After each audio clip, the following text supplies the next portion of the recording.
sɔgɔma foli an b'o di an lamɛnbaga cɛ muso denmisɛn ani maakɔrɔ Bamakɔ a n'a lamini Mali kɔnɔ a mana kɛ diɲɛ fan fan k'a dɔn k'a fɔ sɔgɔlima ko radio Mandi la n'o radio fréquence 93.8 kunnafoni a bɛ di maa min fɛ Yusu Kone Yusufa Keriba Samake nɛgɛ kɛrɛfɛ juru Awu Traoré nɛgɛ kaɲɛ 7 ka taa bila kaɲɛ 8 tɛnɛn ni ka taa gosi sibiri kunnafoni a ti kɛ basi ye ko a n'a bɛ dɛsɛ Keriba Yusufa i ni sɔgɔma awa ni sɔgɔma i ni baasi tɛ n bɛ Ala fo ka barika da kosɛbɛ radio fréquence soba sanfɛ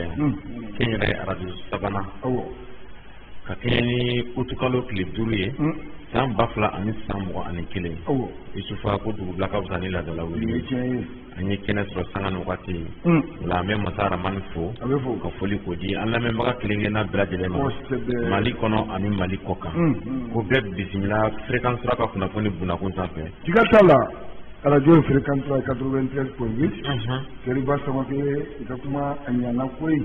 masa Ramani an b'a fo kosɛbɛ ale min a jugu n'a ɲi a b'a da bɛɛ ma koyi siga t'o la a ka kilimu dayɛlɛlen don depuis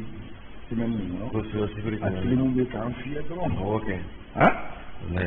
o y'Ala ka sebaya ye sanji a bɛ ka wusu cogo min a bɛ ka wusu kosɛbɛ mais i k'a dɔn an ka jamana min ni baara ma k'a kɔnɔ ni jamana ɲɛmaaw y'a kɛ poche fa ye ka jamana fililen to Keriba ko sanji bɛ ka digi k'an na bi koyi o kɔni o ko fɔ ɲɛmaaw ye kosɛbɛ kosɛbɛ sanji a bɛ ka digi k'an na awɔ kɛ sanji ka di bɛɛ ye Ala ka nɛɛma don awɔ awa a bɛ na fana kɛnɛw bɛ kɛ balow bɛ sɔrɔ awɔ mais n'a nana jamana fana o sɔrɔ cogo dɔ la jamanadenw bɛ jɔrɔ u bɛ hami koyi kosɛbɛ kosɛbɛ bi an ta ye kɔnɔnafili ni hami dan ye o don dɛ i dalen b'i ka so kɔnɔ jatigɛ b'i kan kosɛbɛ dan b'a kan wara Keriba sira tɛ yen dingɛ tɛ yen kosɛbɛ Mali Bamakɔ yɛrɛ kɔni sow bɛ ka bin sow bɛ ka bin kosɛbɛ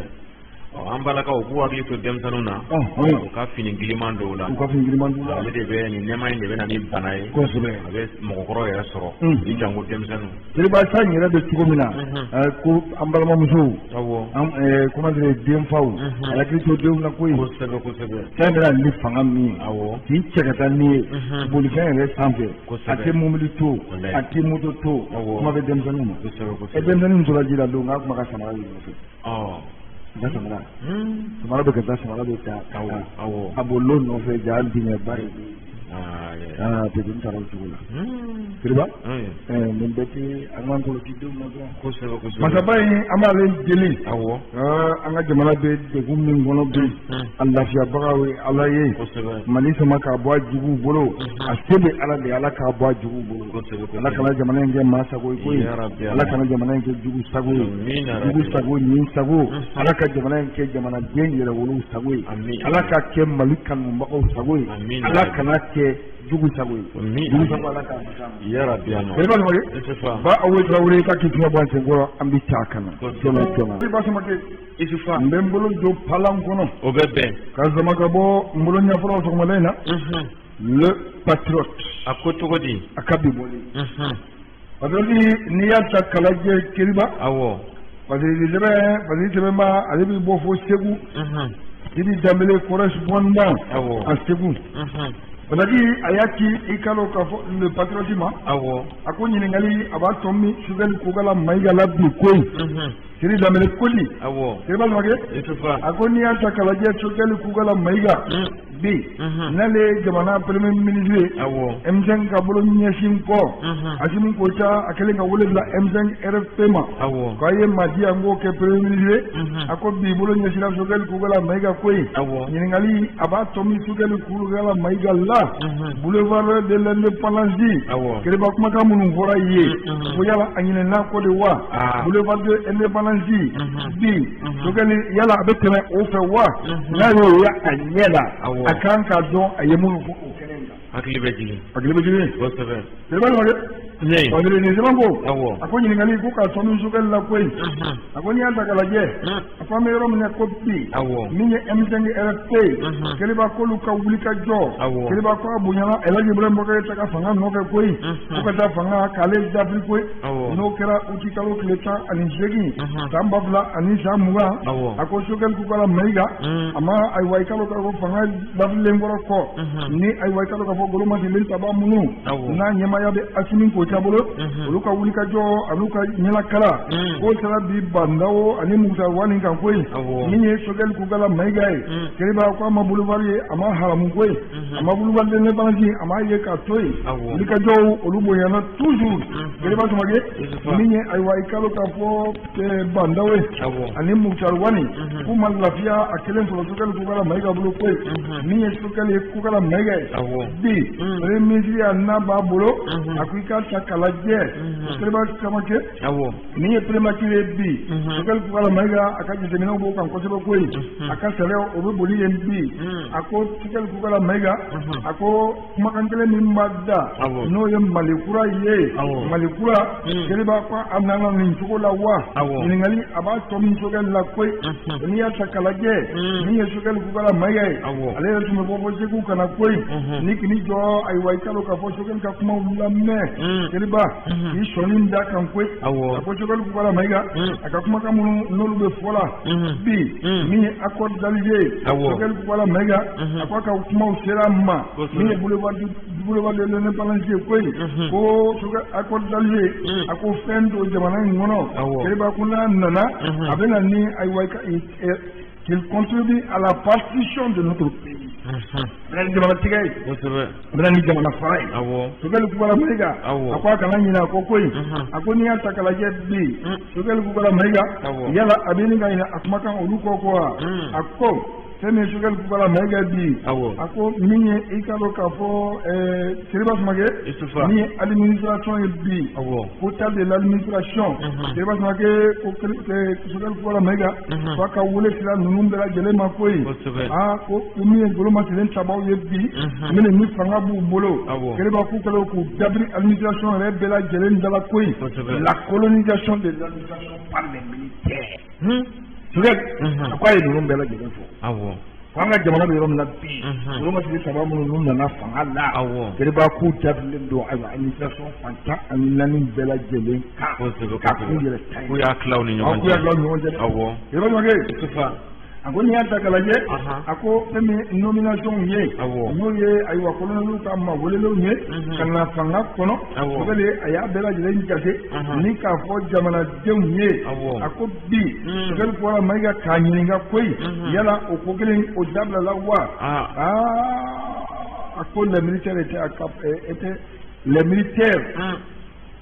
étaient en train d'accaparer du pouvoir à Bamako au lieu d'aller se battre au front. Lẹ́nu kọ́lá mẹ́ga akọ́kọ́ jamana denw ɲɛna koyi ale yɛrɛ tun bɛ kɛnɛ kan a ko minnu ye ayiwa k'a dɔn golo ma jɛlen tabaw ye e b'a k'u kɛlɛ k'u dabili fanga bɛɛ lajɛlen ka Bamakɔ yan koyi min ye fɔlɔ ye k'o ye k'o to yen ɛ tuma ko sukari ko k'a ye a ko fɔlɔ sumana ale nani bi kɛ fɔlɔ sumana ɲininkali o bɛ yen ɲininkali ko ka se n la lẹ́nu kọ́lá mẹ́ga cɛba in ayiwa k'a dɔn k'a fɔ siri damele a ma tila koyi a ko sogel ko wala maiga aba nyininga yala il trouve normal que les métiers envahissent l'administration au détriment du front ani ngal to wala ko aba nyininga yala ale yoro ne ko bi ale premier ministre ye akata alisa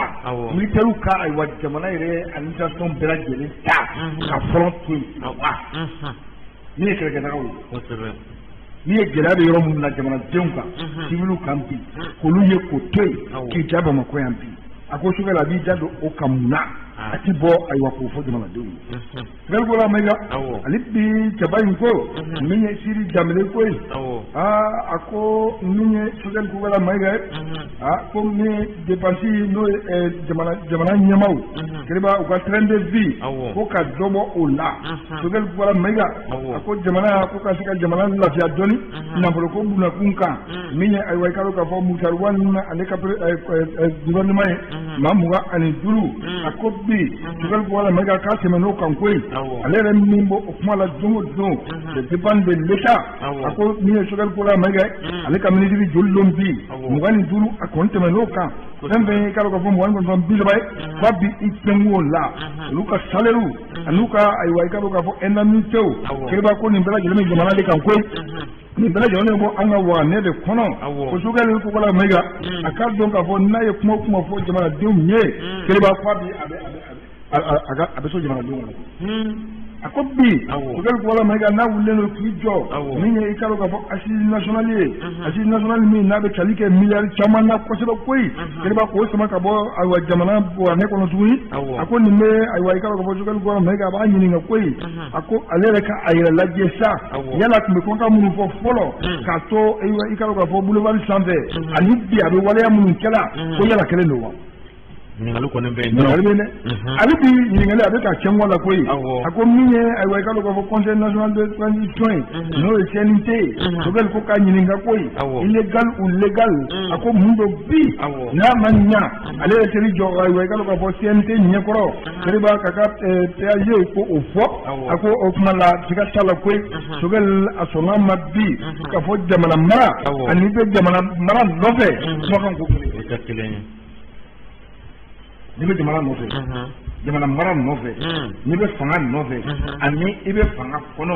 k'u cɛ ka kosɛbɛ kosɛbɛ i b'a dɔn ne parce que ni sɛbɛn ko a ko min ye ayiwa i k'a dɔn k'a fɔ sokɛli kukala maiga a ko bi ayiwa CNT ayiwa i k'a dɔn k'a fɔ n'a jɔr'o ɲɛkɔrɔ ka a fɛlasaw fɔ kɛriba a ko ni jamanadenw ma ayiwa i k'a dɔn k'a fɔ ji dɔɔni k'u ka minfɛnw na a ko kɛriba ko a na kɛ dagaba wuli ye koyi sabula a ye fɛn o fɛn n'a y'a fɔ boulevard sanfɛ bi ale ta cɛ ka jugu n'o bɛɛ lajɛlen ye fɛn dɔ bɛ le ta a ko bi sokɛli ko ala maiga a bɛ ɲininka koyi yala a nana sɔrɔ premier ministre bɛ sara min tara o sara kelen ale ye dɔ bɔ a ta la wa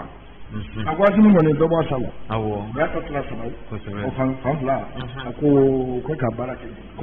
o sokɛli k'ale bɛ ka bɔ nin bɛɛ ye bilasirali ye nin bɛɛ ye kunnadiya ye sɛbɛn ko maiga a ko n'i y'a ta k'a lajɛ min ye école karamɔgɔw ye kɛriba k'a y'olu ka kɛlɛ kɛ k'a kɛ ka ca dan na koyi école karamɔgɔw ka article 39 maa o maa n'i ko k'i b'o o bɔ a nɔ la kɛriba k'i cɛnni se jamana ma bi k'a ka kɛlɛ ayiwa k'a ka wuli ka jɔ bi a ko a b'o article 39 a ye janfa se ayiwa école karamɔgɔw ma koyi k'i furi ka b'u kɔrɔ k'u furi ba jalen kan ba min n'a jara ji t'a kɔnɔ a sokɛli cɛ ka foyi olu fili o kɔnɔ kiriba ko bɛ taa a ko kanko k'a k'u kunbɛn an ka école ko ka se ka bɔ ayiwa dingɛ kɔnɔ kosɛbɛ a k'a école karamɔgɔw kunbɛn sokɛli ko wala maiga a ko nin bɛɛ lajɛlen yelenkɔrɔ kɔ sa sokɛli a bɛna se ka fɔ jamanadenw ye bi ni jamanadenw bɛ se ka da la ka sɛbɛntiya ma ka fɔ sini o kumakanw tɛ yɛlɛma an y'a sama ni ka bɔ le patriote kɔnɔ a ka bi bɔli k'i jamana an ka foli b'a ye Agita Isufa kunnafoni gafe min bɛ n bolokɔrɔ bi o bɛ wele ko 22 septembre ale ka dɔgɔkun bɔlen kɛrɛnkɛrɛnnen la k'a bɔ bi o tu kalo tile 5 san 2021 min ye a ka bi laseli ye Elhaji Shashana Takiyo ale ka laseli don Shashana Takiyo kosɛbɛ a y'a jira k'a fɔ ko min ye Alassane Touré ye ale a fure a ɲininen don a somɔgɔw fɛ bi Alassane Touré ale ye maa ye maa min ni min tun b'a fɛ ka dankari kɛ Assimi Goïta an ka transition président na misiriba kɔnɔ seliba tɛmɛnen sɔgɔma misiri yɛrɛ kɔnɔ ko ye Shashana Takiyo a y'a jira k'a fɔ ko Alassane somɔgɔw ko u wulen dɔ bi ko u bɛ Alassane su nɔfɛ ko ye ka sababu kɛ kabini mardi utukalo tile 3 a ka a somɔgɔ dɔ wulila ka se olu ka jabara la u ka kunnafoni so la ka jira k'a fɔ ko tiɲɛ yɛrɛ la ale ye Alassane balimakɛ ye ale tɔgɔ ye ko Aboubacry Touré Aboubacry Touré k'u b'a wele ko Buba ko ale ye technicien supérieur du génie rural ye nka ko ala ni baarako gɛlɛya kosɔn Mali kɔnɔ ko ale kɛra chauffeur ye ni dɔnni chauffeuriya la halisa ye ma se chauffeur ɲɛnama dɔw parce que chauffeur bɛ yen bi na Isufa olu ta ye tɛgɛ nɛmu dan ye dɛ ko barako gɛlɛya kosɔn ale kɛra chauffeur ye ko a ma sɔn u ka photo ta min kɔni b'a fɛ a y'o fɔ u ɲɛna o ye jumɛn ye ko olu kɔni sigiyɔrɔ bɛnnen don quartier min ma o bɛ tɔgɔ de ko Yirimajɔ ko olu ka denbaya ne o ye Alasani Ture u ka denbaya ye sa ko olu kɔni k'u sirannen don bi dɛ u ka sigida la u tɛ ka se ka sunɔgɔ kabini u y'a mɛn k'a fɔ ko ale balimakɛ kɔni ko ale de tun b'a fɛ ka Asimi Goyita faga ko u kɔni u ye wulikajɔ caman kɛ wulikajɔw caman kɛra ka se u ka kare yɛrɛ kɔnɔ kare min n'u b'a wele ko Amiyangi u ka kare bɛɛ n'a kɔfɛ sa Isufa min ye denbaya in ye ko bi na ko tiɲɛna ko u tɛ ka sunɔgɔ ka sababu kɛ ko lakɔlɔsili n'o tɛ fila ye ko dalen don olu ka denbaya kan bi ko ye kabini Alasani Ture a minɛna fo ka taa se a ka ntanyali ma olu ka denbaya hali mɔgɔ minnu tun bɛ taa bɔ olu ye mɔgɔ tɛ ka taa bɔ olu ye bi n'i y'a jateminɛ ko olu ye fantanw de ye foyi t'u bolo tile yɛrɛ kɔnɔ dumuni kɛ ko 3 k'olu t'a dafalen sɔrɔ Alasani Ture a somɔgɔw olu kɔni olu ye u bɔra Tɔnbɔkutukaw de don kɛrɛnkɛrɛnnen la Buruma Arawuruzukaw de don u tun bɛ dugu min yɛrɛ la yen o dugu tɔgɔ de ko Gurukugayi Gurukugayi de kaw de u ye olu ye n'u ka cɛkɔrɔba de bɔra yen sa ka na u sigi n'u ye Yirimajɔ yan o y'a sɔrɔ u ye ɲɔgɔnsegi bɛɛ kɛ olu yɛrɛ ka bange yen ka lycée kɛ yen lycée Cabral kɛ Segu Isufa min ye Alasani ye sa ale ni Aluseni filanunw de don nka Ala y'u kɛ maa ye maa minnu u bangera san 1991 Ala m'u garisɛgɛ kɛnɛya yɛrɛ la koyi u bɛ bana min wele ko meningite meningite in de ale de ye dankarikɛ filanin ninnu ka maaya la kelen yɛrɛ ale ta kɛra kunfɛta ye ten o ma se ka ye cɛkɔrɔba min ni ale tun bɛ u bɔ k'o ɲini san ni san dugu ni dugu ko Ala y'u ka cɛkɔrɔba ka kalifa minɛ a la a mɛnna dɔɔni min ye Alasani ye sa ale de ta kɛra ten ale fɛnɛ bɛ taga la kunfɛ ten wagati dɔw la k'a tun bɛ mansɔnya kɛ yɔrɔ dɔw la a ye madarasa o fana kɛ olu ka cɛkɔrɔba o bannen kabini san 2008 a Isufa dɔ in kɔni o ma se ka ye bilen o ma ye dɛ Alasani ale de tora ten sa kunkololabana b'a a la a tununa ka kalo 6 kɛ kalo 6nan de a dɔnna k'a fɔ ko a yera nin ko la misiri kɔnɔ kɔrɔ ko seliba de don tun y'a kalo 6nan ye o ɲɛ tɛ da a kan o y'a kunnafoni mɛn sisan sa ko a ba ni o ye Mariam Sidibe ye Ala y'o kɛ maa ye o bɛ kan caman mɛn o bɛ bamanankan mɛn a bɛ dɔgɔnɔkan mɛn a bɛ filakan mɛn wa a bɛ kɔrɔbɔrɔkan mɛn k'o ye jɛgɛ feerela Yirimajɔ sugu la Mariam Ture sa ale denmusonin kelen fana de bɛ u cɛ la denmusonin kelen o fana ale ye employé de commerce ale bɛ jago kɛ u fana k'u taara ale minɛ ntɛnɛn tɛmɛnen kɔni juillet kalo tile 26 ntɛnɛn tɛmɛnen juillet kalo tile 26 Isufa ko agresseur in dɔgɔmuso kɔni wa a minɛna maaw fɛ maa minnu ni olu fana ma se ka dɔn nka a minɛlen a ye tile kelen dafalen kɛ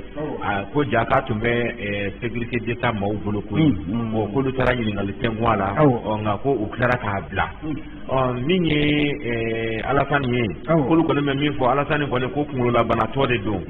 n'i y'a ye jate minɛ a tɛ sigila so a tɛ sɔrɔla yɔrɔ kelen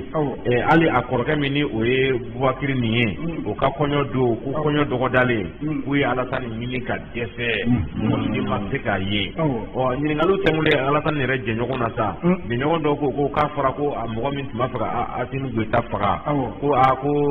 fɔra k'a tun ye dɔrɔgu ta ani minnu tun bɛ ɲɔgɔn ye kuma kelen na k'olu ko olu tile kelen ma deli ka hali sigarɛti y'a da i janko ka taa se dɔrɔgu ma k'olu kɔni kamana ganna ka u dabala banna k'a jira k'a fɔ ko sigarɛti ko o tun b'a bolo min u bɛɛ la dɔgɔnin cɛman ye sa ni o tɔgɔ ye ko Ibrahim Ture ale yɛrɛ bɛ baki la ɲina Isufa ale kan ka baki kɛ nka olu bɛ don min na ko bi ko Isufa ko olu tɛ lakana bolo in bi dɛ ko bɛɛ ɲɛ donnen don olu la bɛɛ bɛ k'i ta fɔ olu ma n'a ma ɲɛ ko a ko bɛ tan tɔn a nana mɛn u fɛ ko Alasani ko Ala y'a ka kalifa minɛ a la ko halisa ko olu tɛgɛ ma da a fure kan ko ye ko an bɛ don min na ko bi ko kɔni u mago bɛ u den n'u balimakɛ Alasani Ture ale fure la walasa u bɛ se k'a ka janaja kɛ El Hadji Sayana Takiyo ale ka laseli nin ka bɔ 22 septembre ka bi bɔlen kɔnɔ. A tɛ tɛmɛ o kan maa min ma se ka président kan o kuma la ko o kɔni Keriba Ala k'an bɔ amin yarabi ni o hakilina nana kunkololitɔw fana la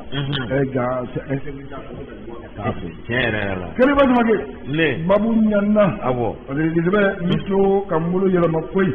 ne banna a ka bi bɔli parce que Dɛsɛbɛ Nasiri Job Jobu an ka foli b'a ye koyi Keriba a y'i sɔnni d'a kan koyi a ko bi min ye i ka dɔn k'a fɔ malgré les opérations militaires en cours au nord, malgré la présence les militaires européens en cours, Keriba Jumakɛ ko min ye ayiwa i ka dɔn k'a fɔ an ka jamanadenw ɲɛ n ka tɛ kuma la n ka fɛn tɛ politiki la n ka fɛn tɛ ayiwa i ka dɔn k'a fɔ jamana in a tɔɔrɔ n'a degun na koyi n'o ye an ka civiliw ye Keriba ko i ka dɔn k'a fɔ tɔɔrɔ b'u kan bi kosɛbɛ koyi tɔɔrɔ b'u kan min jamana kɔnɔyanfan a n'a cɛmancɛ a ko n'i y'a ta k'a lajɛ min ye i ka dɔn k'a fɔ jamana kɔnɔyanfan a n'a cɛmancɛ golo ma deli ka bɔ jamana mara bɛ minnu bolo bi a k'u kɛlen don ka école ninnu na koyi sabula Keriba a ko n'i y'a ta k'a lajɛ a ko an bɔra Keriba dilanni ye koyi Keriba ni bi cɛ a ko mobili minnu ye transport camion Keriba ko a sira jɛlen a ci tɛ bɔ a bɔyɔrɔ la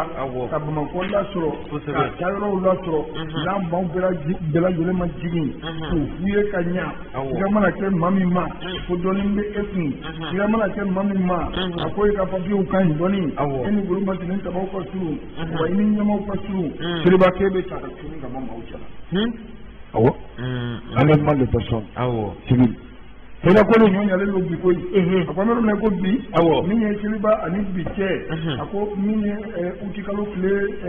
3 yɛrɛ ye Keriba a ko min ye i ka dɔn k'a fɔ a waleya caman o de kɛra jamana kɔnɔyanfan a n'a cɛmancɛ la koyi Keriba Jumakɛ maaw bɛ lajigin cogo bɛɛ lajɛlen na k'u f'u ye nafolo minnu b'u kun k'o ta fɛn fɛn ni ayiwa fɛn dɔ ma a bɛ ɲɛsin ma bi Keriba n'o b'i kun dɔn u bɛ minɛ i la u ka sira tɛ foyi la k'i f'u ye fo ka taa ayiwa f'u ye ni cɛjugu ye Keriba k'a dɔw ye fo ni cɛjugu yɛrɛ yɛrɛ ye Keriba faamaw bolo fɛn bɛɛ minnu la Buwanja ani Mopti maraw la Keriba Jumakɛ o t'a ɲɛ koyi n'u sigara maa min ma a ko e ye cogo ka ɲi dɔɔnin a Keriba ta bɛ kɛ ni e koyi Keriba ko ye maa min fara ɲɔgɔn kan sisan a ko dan t'a la koyi maaw bolo tukɔnɔlaw la yen min ye ayiwa i ka dɔn k'a fɔ Burma Rouge Keriba ko maaw b'u bolo u bɛɛ la kosɛbɛ koyi sabili sɛbɛn ko a k'a bɛ kɔsigi bolo la dɔɔnin ni ka yɛrɛ k'a fɔ nin waleya a ma daminɛ bi koyi min ye i ka dɔn k'a fɔ Rouge maire ye Keriba ko bɛ bolo la ayiwa i ka dɔn k'a fɔ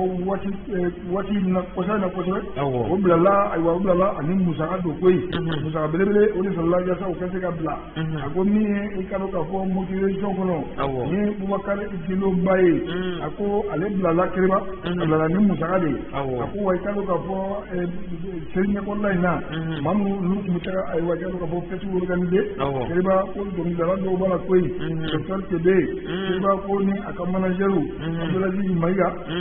a ko ninnu bɛɛ lajɛlen ye ayiwa i ka dɔn k'a fɔ u lajiginna ka bɔ ka mobili kɔnɔ koyi personnalité to tuguni wa ka carte to Keriba ka maaw lajigin k'u f'u ye ka taa n'u ye a ko min ye nin dɔnkilidala ninnu ye minnu tun bɛ fête la bɛɛ la Keriba ko ninnu bɛɛ lajɛlen tar'u bolo a ka don n'u ye gɔyɔn kɔnɔ hali sini k'u ta yɔrɔw ma dɔn Keriba ko n'i y'a ta k'a lajɛ bi a ko an yɛrɛ ka jamanadenw civil minnu bɛ tal'u bolo bi k'o ka ca kosɛbɛ koyi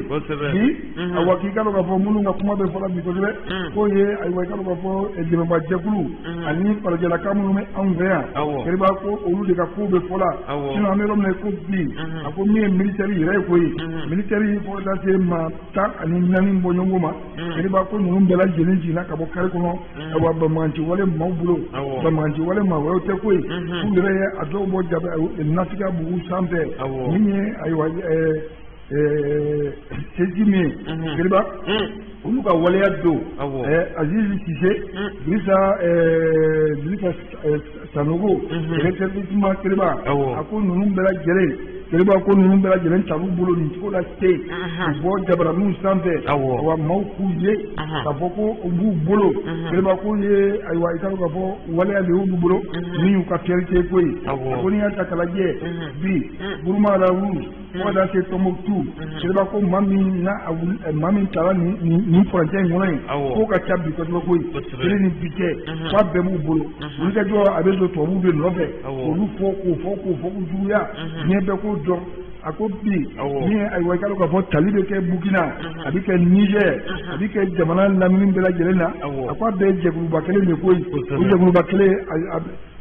kelen a fanba ko bɛ Mali de la yan nɔ Kiribaw bɛɛ lajɛlen bɛ cɛ ka fara ɲɔgɔn kan ka na fili an fɛ Mali in kɔnɔ yan a dɔw yɛrɛ la kosɛbɛ Mali ko a ko n'i y'a ta k'a lajɛ maa minnu taara ayiwa i ka dɔn k'a fɔ n'o ye Allemagne n'o taara Niger Kiriba k'a b'u bolo Mali kɔnɔ yan Américain min taara Burkina Faso k'a b'u bolo u y'a dɔn o maa ma kɛ wulikajɔ bɛ kɛ olu de nɔfɛ mais i ka dɔn k'a fɔ an yɛrɛ ka den minnu b'u bolo n'o ye maliyɛn denw ye k'olu ka ca kosɛbɛ bi laɲini ye mun ye min ye ayiwa i ka dɔn k'a fɔ groupe de soutien à l'islam et aux musulmans Kiriba k'u ka wulikajɔ nin Kiriba k'a bɛ jankari ayiwa i ka dɔn k'a fɔ accord d'Alger la koyi sabula bɛnkan bɛnkan ye bɛnkan ye Kiriba bi ka wulikajɔ bɛɛ lajɛlen ɲɛsin ayiwa i ka dɔn k'a fɔ jamanadenw ma tɔɲɔ kɔnɔ k'u bɔ ka mobiliw kɔnɔ personnels kɔnɔ k'u mali yɛrɛ dɔw bɛ fɔ o bolo ka Padi an y'a dama ni ka bɔ ne bala kunna ka bi bɔli Nasirijɔ an ka foli b'a ye ani ta Isufa Jalolakaw bɔra an fɛ yan dɔgɔkun jan tɛmɛnen u y'a jira k'a fɔ ko olu bɛ ACI Bogoum na mɛn da ye mɛn tigila an y'u lamɛn a don gɛlɛya min b'u kan u y'a jira k'a fɔ ko min ye Suala Baya Aidara k'a bɛ ka sangaso jɔ u ka yɔrɔ kɛrɛfɛ a sangaso in jɔtɔ birikiw bɛ ka bɔ Suala ka sangaso sanfɛ ka jigin olu ka tɔli kan Isufa a don u ɲiginin de nana u 7 denbaya bɛɛ lajɛlen ko datu ye sunɔgɔtu ye tɔlu farala ka jigin u ka sokɔnɔminɛnw kan télévision tiɲɛna fɛn caman wɛrɛ tiɲɛna olu yɛrɛ tɛ sunɔgɔ la a kɛra an bɛɛ ɲɛna yan an ye layidu ta k'an bɛ taa yɔrɔ lajɛ a donni bi cɛ ne kɔni ma kunkan bɔ nka ɲininkaliw bɛ ka kɛ kɛrɛfɛ ko an ko k'an bɛ taa Suala lajɛ k'a ko kɛra cogo di an bɛ mɔgɔw fo o ɲininkali la ka sababu kɛ nin bɛɛ ka an dɛmɛ baara la Isufa ɲininkali y'a sɔrɔ Kiriba yɛrɛ taara i ye yamaruya di yan ne taara n taara ni denbaya ye ɲɔgɔn ye n y'a sɔrɔ Suala ko a voyagelen don denbaya ko n ma ko n ka a ko to tan fɔlɔ ko an ye u bila u ka kuma arajo la yan ko u kumalen arajo la dɔrɔn ko sigiɲɔgɔnw farala ɲɔgɔn kan ka wuli ka taa Suala yɛrɛ kama ko Suala k'an ye tɔgɔ mɛn arajo fréquence la ko sigiɲɔgɔn ninnu ka ko don ko an ka wuli an ka jɔ an ka fara ɲɔgɔn kan yanni fréquence yɛrɛ ka se yan yɔrɔ n'i taara sɔrɔ o kɛra ka ban donc sigiɲɔgɔn ko an ka muɲu k'an ka Jalolakaw ko k'an ka muɲu k'an ka sigiɲɔgɔn ninnu ka waleya lajɛ fɔlɔ parce que sigiɲɔgɔn ye min kɛ ACI Bogoum kɔnɔ ko o diyara olu yɛrɛ nka sababu ye arajo fréquence ye donc k'a da mɔgɔw tulo kan ko an taara ne kɔni ye yɔrɔ yɛrɛ lajɛ an mana min fɔ an b'o kɛ o kosɛbɛ a kɛra n ye min kɔni faamuya so yɛrɛ jɔcogo la Isufa n'i ka so bɛ mɔgɔ wɛrɛ ka so kɛrɛfɛ a bɛ jɔ ka gun a la nka kɛnɛ min bɛ bila Isufa o kɛnɛ kɔni Suala b'o kɛnɛ bato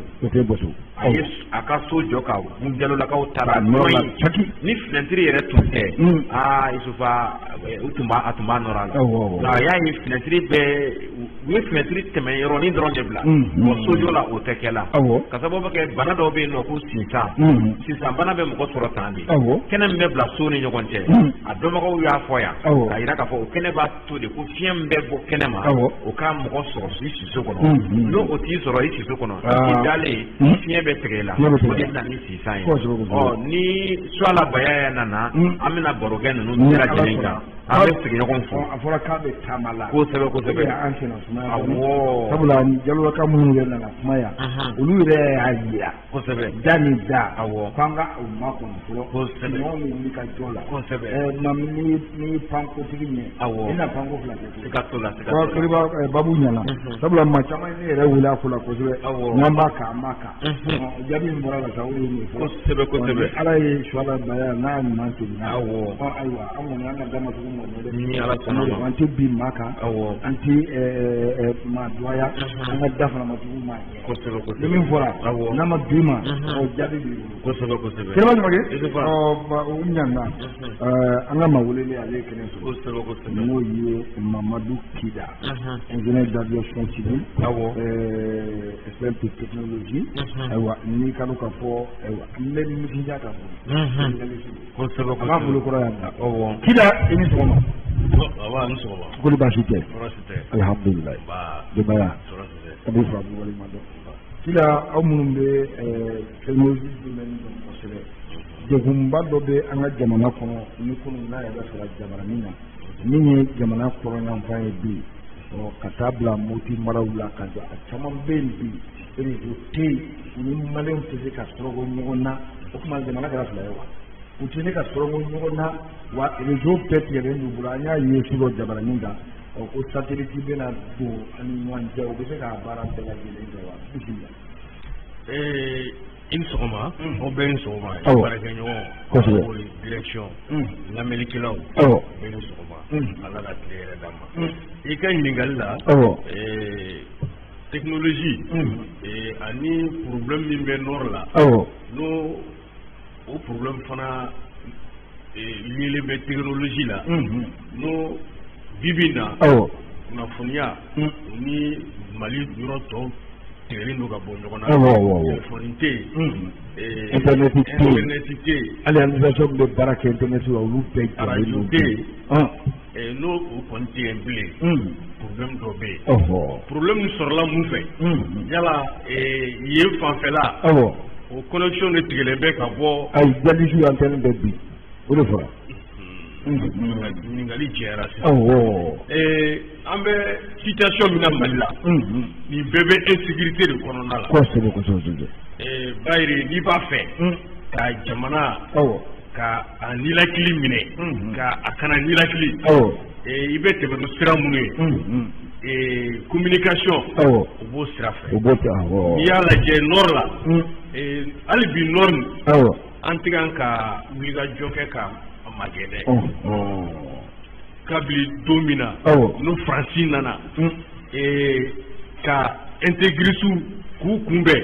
ka segin ka taa Kidali n'o barrière dara Kidali n'anw ma se ka don depuis o don fo bi an bɛ yɛrɛ nɛgɛ na Kidali t'an ta ye nord t'an ta ye fo an ka segin de ka technologie in tɛ lajɛ dɛ mais an ka intégrité territoriale o de menacelen don hakili la fo jamanadenw k'a lajɛ hali bi n'u an ma wuli ka jɔ kɛ nin ko in bɛ na taa ka an bolo dan a ma taa k'an bolo dan fɔlɔ dɛ a bɛna taa k'an bolo dan u bɛ don sira bɛɛ fɛ pour que ka jamanaden minnu bɛ yen ka sigi goyaw la ni i ni mɔgɔ min kan ka kuma ni kuma t'i n'a cɛ a bɛ komi aw bɛɛ tununnen don kungo kɔnɔ technologie kan ka baara min kɛ n'o tigɛra o ye ka yɔrɔ goya jamanadenw na o ye insécurité ka forme dɔ de ye ka yɔrɔ goya jamanadenw na fo autorité de ka wuli nin ko in man ka mɛn autorité ma wuli a bɛ komi ne dumuni tigɛ mɔgɔ min na diɲɛ bɛ yɔrɔ min na diɲɛ bɛ bara nin kelen de kɔnɔ bi grâce à la technologie n'i y'a jateminɛ nord kelen in na an sago tɛ yen dɛ bayiri an tɛ se ka taga yen a fɔra an bɛɛ y'a mɛn o an ka jamanakuntigi fɛn fɛn mana na a si tɛ tɛmɛ ka se ka taga yen u dun ka jamanadenw de bɛ yen jamanadenw an yɛrɛ ka souveraineté kɔnɔna la diɲɛ bɛɛ b'a dɔn ko jamana in y'an ka dugukolo ye donc f'an ka wuli de an bɛ baara o baara la an bɛ kan ka fɛn o fɛn kɛ priorité ye min ye bi na o ye ka taga nord la ka taga yen sécuriser jamanadenw minnu bɛ yen fanga bila n kunna u bɛ degun kɔnɔ a dugu u bɛ kan ka kule an tulobu kule kana jamana ɲɛmɔgɔ ka politiki ɲɔngiri dɔɔnin kosɛbɛ militairement conseil des ministres décentralisé e ka se ka taa kɛ Kidali Mali jɔ tɛ wa i bɛ ka ɲininkali kɛ ka na sira min fɛ nin bɛ kan ka jira ko le Mali est en position de faiblesse. On est en position de faiblesse. En cas wilika joke gani ko nyanyiri bibi na ani munu bolo be ɲɔgɔn bolo partenariat la nous bigan kana andeme olu yɛrɛ b'a kalama ko on est en position de faiblesse parce que an ka militaires bibi na olu tɛ front na u ka ɲɛmɔgɔ tɛ front na mais ɲɛmɔgɔ minnu bɛ front na n'olu ye an ka partenaires ye olu yɛrɛ b'a dɔn tigitigi ko an bɛ position de faiblesse la donc min ka d'u ye jamana in kɔnɔ nɔrɔya fan fɛ u bɛ kan k'o kɛ mais n'o ko wɛrɛ t'u bolo jamana in kɔnɔ nɔrɔya fan fɛ munna an bɛ nin taga sira in kan taga sira min ko jɛlen tɛ taga sira min don an sago tɛ an yɛrɛ ka dugukolo la an ka jamanadenw sago t'u yɛrɛ sigiyɔrɔw la mais ko jihadistu don jihadistu yɛrɛ olu ni ninnu tɛgɛ bɛ ɲɔgɔn bolo mais mun de nana n'o ye est-ce que nafa wɛrɛ de t'a la u bolo an ka jamana ko in na ne kɔni hakili la i ye question min posé administration ka taga conseil des ministres kɛ n'u y'i sira k'a kɛ o ko b'a ye n'u sera ka kɛ a bɛ gɛlɛya dɛ mais a organisation bɛ wari ta kojugu parce que il y a toujours le mot insécurité u nana wari min to olu yɛrɛ kuma bɔ foyi ka n'u sɔrɔ n'i y'a jateminɛ a bɛ sɔrɔ ka taa miliyari la dɛ parce que avion ka jigin nord la sans l'autorisation des Nations Unies sans l'autorisation de la France sans l'autorisation de Barkhane a bɛ kɛ sabotage ye an y'a sabotage ye an ka administration dɔ taara dans l'état avec Moussa Mara a kɛra sabotage ye a kɛra jigibɔ ye kosɛbɛ kosɛbɛ ça c'est l'insécurité nin bɛɛ b'a jira hali bi jamana in an bɛ fɛn fɛn na Bamakɔ yan an ka wuli ka jɔ kɛ ka taa Kidali solution dɔrɔn de wa solution in a tɛ Barkhane bolo a tɛ Faransi bolo a tɛ Nations Unies bolo a bɛ jogo ko de la an yɛrɛ ka décision wa an ka ɲɛsin puissance ma minnu bɛ se ka an dɛmɛ an ka taga biɲɛkala ɲini n'a sen dalen bɛ biɲɛkala kan a tɛ ye fɛn fɛn b'an bara k'u nana an dɛmɛ u bɛɛ sen dalen don biɲɛkala kan sen dalen don biɲɛkala kan an tɛ se ka cogoya foyi sɔrɔ an bɛ kuma caman fɛn fɛn na depuis nin ko ninnu daminɛ na 2013 fo sisan a bɛɛ kɛra non c'est-à-dire sans avancement dans la situation a bɛɛ situation bɛɛ jɛlen an tɛ se ka fɔ alhamdulilayi nord ko in a kɛra tan depuis Faransi nana ka jihadistu gɛn fo Kidali ka se fo bi ma foyi ma kɛ min kɛra tɛgɛrɛ fɔ ye donc f'an ka wuli de militaires bibi na u ka Mali officier bɛɛ fara ɲɔgɔn kan à la retraite et même ceux qui ne sont pas à la retraite mais c'est quand tuguni jamana joko de do les officiers aujourd'hui les autorités militaires aujourd'hui fouka ci débla tout officier confondu tout porteur d'uniforme en cas anya tugun en cas tigɛ di ɲɔgɔn ma et que la nation doit être vraiment défendue u ka bureau bila sa k'u ɲɛsin kɛlɛ ma u ka bureau jamana bɛ se ka bɔ ɲɔgɔn na cogo min na n'u ma bureau bila n'u u ka taga kuma sera k'u bɛ général Galon dɔw kan a cɛ man ɲi dɛ nin ye tiɲɛ ye général Galon dara dɔw ka yan u ma taa gɛrɛ la dɛ ma deli ka mais bibi na hali u ma se u bɛ kan ka avantage caman sɔrɔ généraliya la mais peut-être ka sariya sɔsɔ ka pouvoir renverser hakili la o de ko bɛ Mali fo ka sariya kɔsɔn mun i ka nin kuma in na n'i ko nord mun de bɛ yen mun de tɛ yen ne bɛ ɲɛsin n ka militaires de ma je suis militaire aujourd'hui. M'bafé. Tous les militaires confondus. Bibina. Jamana you formé. Jamana est kobekuye. Retraite la alibi jamana beganka. Et hakili tout là. Mais au cas franc, c'est des généraux, ils sont nombreux. C'est des officiers, ils sont nombreux. Mais donc, le baravere de la suite après la retraite militaire, quand on veut que Kobaké Mali, en Kouwele, en cas stratégie de là, en la puissance européenne qu'à Franca, on a les grands moyens. Et que la politique française, occidentale, en cas Fouéna, et on veut nous-mêmes saisir la corde.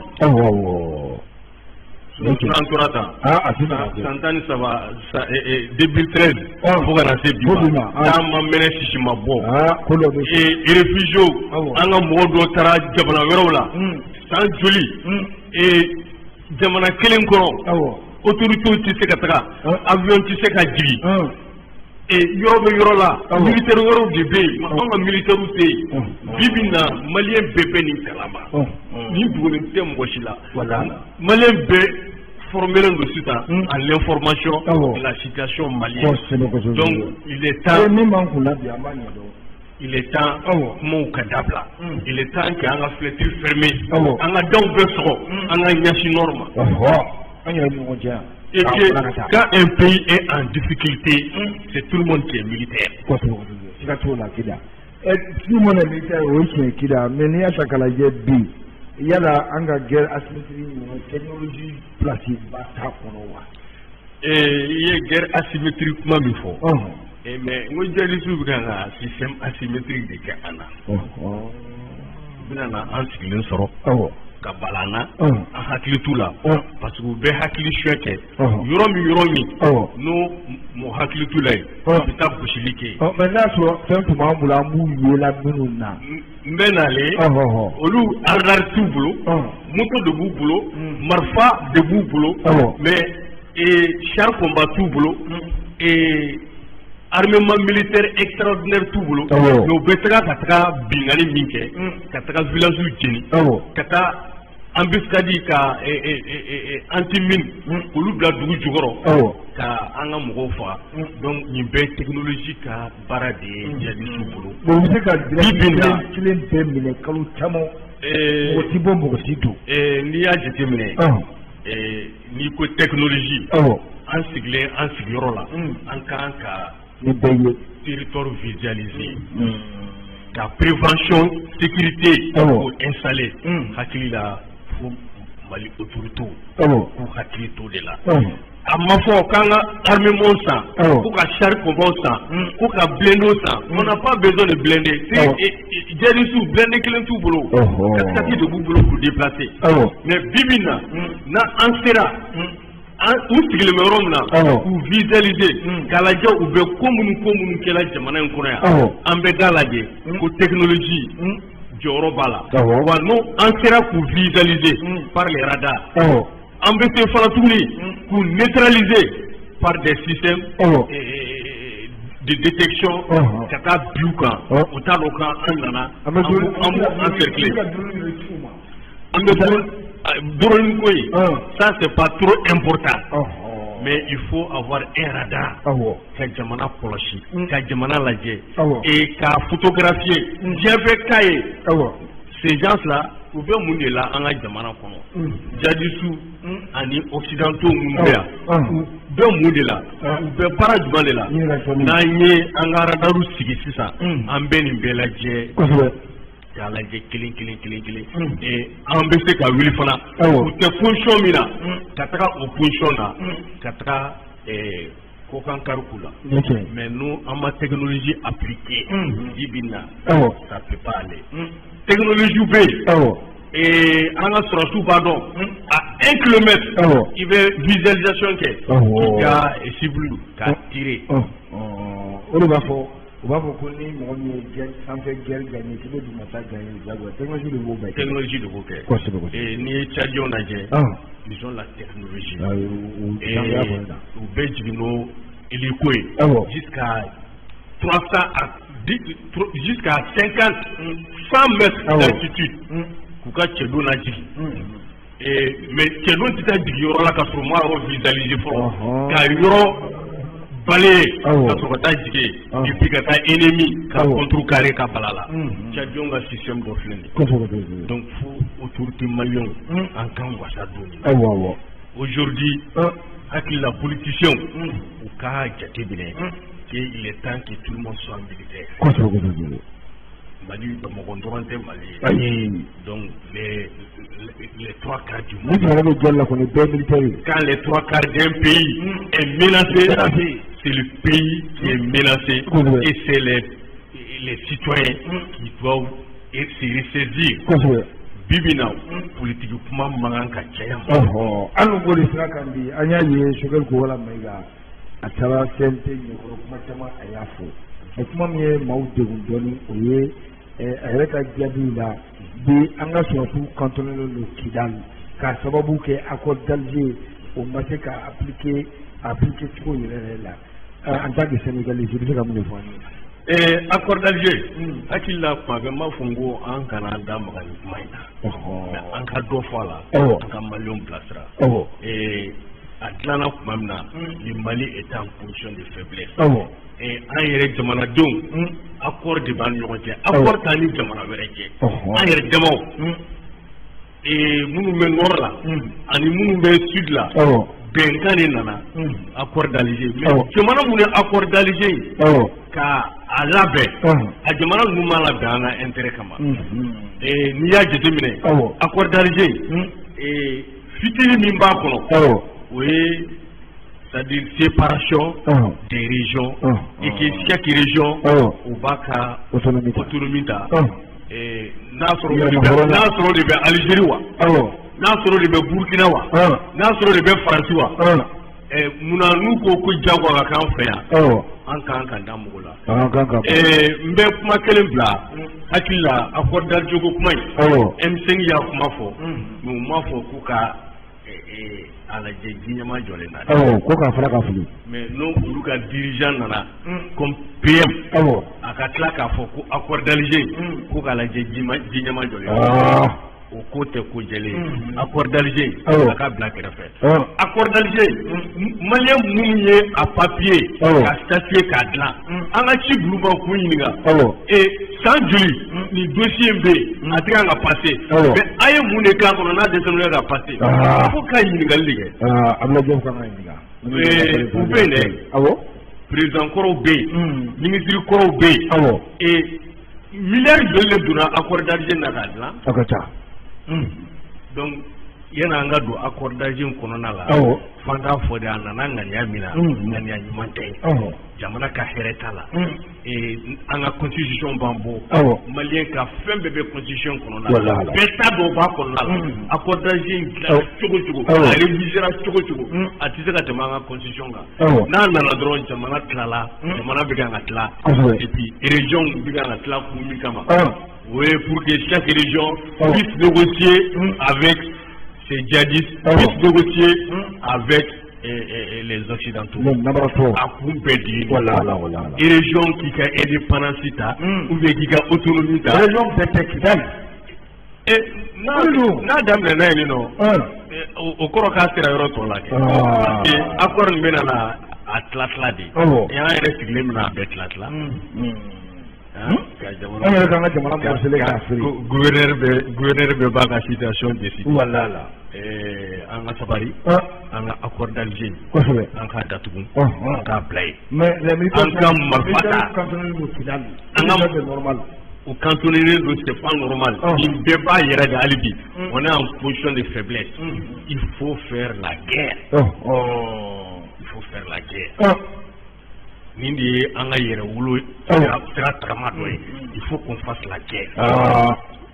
Mali ka yɛrɛmahɔrɔ a ma sɔrɔ nɔgɔya la Nations Unies nana k'u bɛna an dɛmɛ an yɛrɛ ka weleli la mais an ka dɛmɛ proposition stratégique an k'a changer an k'a f'u ye on veut faire la guerre pour protéger notre territoire a ye minɛn d'a ma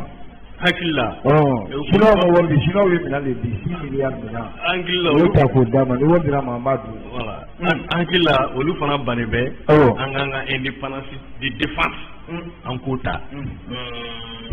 ka san yɛrɛ kɔrɔ ayi sinon aw bɛ se k'a fɔ cogo jumɛn sur le plan accord militaire avec la France combien d'années l'armée malienne ne doit pas utiliser un moyen aérien au accord sans l'accord de la France pour faire une mine aujourd'hui au Mali pour se dire minière tant que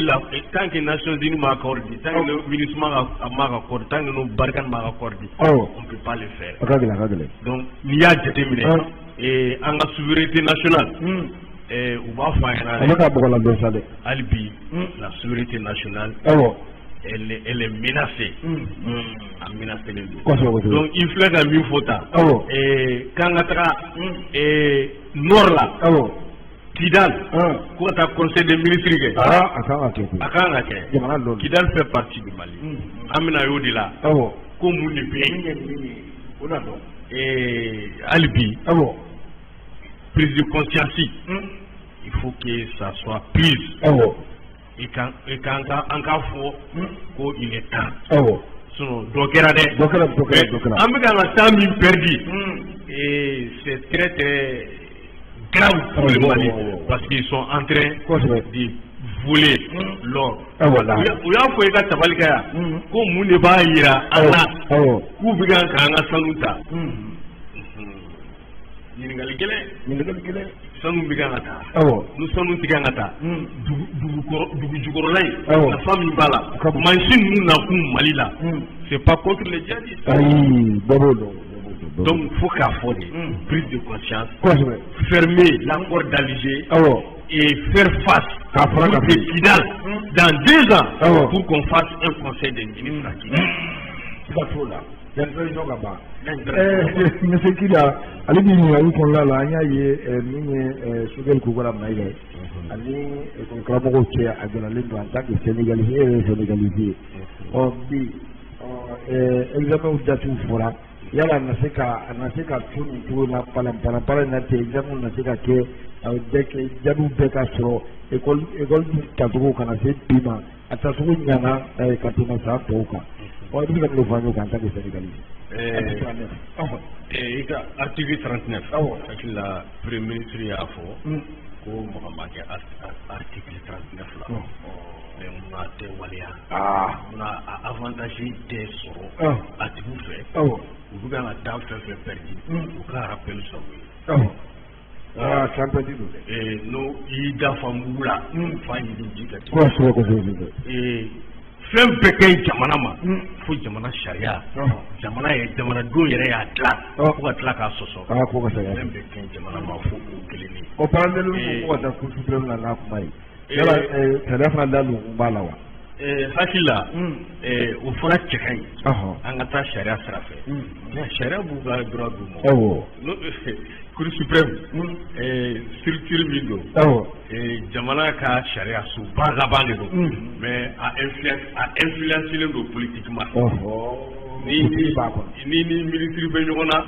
ni directeur bɛ ɲɔgɔn na n'aw sera Cour suprême na hali ni jo don u bɛ jo bɔ i bolo b'a di dɔ ma j'ai des preuves à l'appui et je mets la Cour suprême vraiment en demeure u ka maliyɛnw jigi tugu n'o ni article sera yen nɔ a man ka mɛn yɛrɛ et CNT ka statut décision b'u ka tabali kan mɔgɔ bɛ temps bɛ ta hali bi CNT légitime ou non légitime Cour suprême mi décide hali bi bon k'a f'i ye l'État c'est l'État, les pouvoirs sont séparés, mais nos cours suprêmes, la justice malienne, nous nos politiques tout ou quand moi nyadi che, ni nyadi kanga che ko nyadi che, ni nyadi manga che ko toy, mais nous yé adja gouvernement bolo, le Mali va toujours rester coulé au sol. Le Mali va rester toujours coulé au sol, comme si un avion est en panne à Tessekata. Un avion coulé au sol. À quoi donc, Cour suprême, ni article nous flène. À Kana, Plengala. Pouvoir doit dire. L'avenir de nos enfants est hypothéqué. pouvoir dɔ de y'a bila sur place. Ce pouvoir là jusqu'à présent pouvoir ni c'est légitime parce que u ka droit bɛɛ bɛ d'u ma, c'est un ancien pouvoir. A ka droit bɛɛ bɛ d'a ma. L'ancien président c'est un ancien président, il a les droits d'ancien président. Donc les décisions faites ta a man ka négliger. A man ka négliger. Cour suprême nous serons on est vraiment dans un pays de droit. Cour suprême de bina yira sisan qu'on est dans un pays de droit. Bon, Cour suprême fana ka i jija. Et Choguel yana ka kɛ premier ministre a requête mi déposé sur la table de la Cour suprême sur CNT. U ka jaabi dɛ. U ka jaabi dɛ. Malo mɔgɔ b'a jaabi la. N'o ma jaabi. Choguel kun kan ka jɔ jaabi de kana. Ka sɔrɔ ka taga devant CNT. Ale yɛrɛ y'a jaabi kɔ. Ale ko ko Choguel président du M5, Choguel premier ministre, c'est très différent. Bon, Akila, Surasu ko k'u ye poste di M5 de ma. M5 ka cɛba dɔ choisi. Ale de kɛra o cɛba ye. Mais Surasu kan k'a lajɛ de a ka baara taabolo. M5 ye fɛn minnu fɔ Surasi ye ɲɛsi M5 de ma parce que u ka revendication c'est légitime. Mais n'ale nana n'ale ma u ka revendication ta en charge Surasi de jo t'a la. On ne peut pas vouloir la chose de son contraire. Il faut qu'un ci fɔ Surasi ɲɛna. Et nous bɛ don politique là. Ou kana don politique là. Militairement ils sont là, on les regarde. Si le PM dans son dans son page ou bien dans son cahier de charge, il n'a pas pris en compte les revendications du M5. Pouvoir nous dire M5 Makoumana. Donc à dire Makoumina, ou cahier de revendication, pour devenir Jamana. Mais Nana, peut-être. Plutôt de bégan pour un mot d'ordre et qui sera contraire au mot d'ordre du M5 et jusqu'à présent avec du voilà qui a une labana yala wati min bambolo tinto élection na c'est à wati de premier ministre et à quel premier ministre à ma premier ministre transition de moment mina bibina le Mali est en guerre. Le Mali est en guerre. Demande de guerre c'est là. Et en on est dans une insécurité totale. Et cette insécurité totale, Maïni, Jamaradon, faut qu'à politicien, qu'à la transition est tué. Transition, n'a adjora président américain, au président militaire de Bina Barake. Et c'est les militaires qui vont dire toujours leur mot d'ordre pour faire défendre le Mali, pour sécuriser le Mali. Mais pourquoi ne pas continuer à lui avec ces militaires là? J'ai confiance à eux parce qu'il y a des militaires vers la nord, les Maliens. Donc il y a beaucoup de là, qu'on les laisse, mais qu'on les oblige à aller au nord, qu'on les oblige à laisser l'administration sur place aux administrateurs et que les militaires aillent vers le front. Nous mettons au front là, ou qu'on a qu'un général, ou qu'on a général.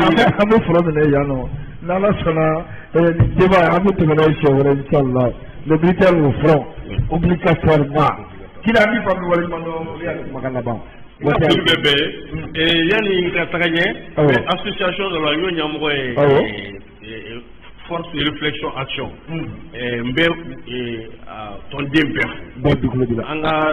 anga président porte-parole Nandi Sidibé aya son demusuna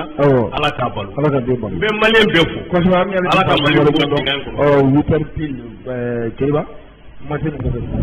ala amanya nga mukoroba ko urisi mafo ipodro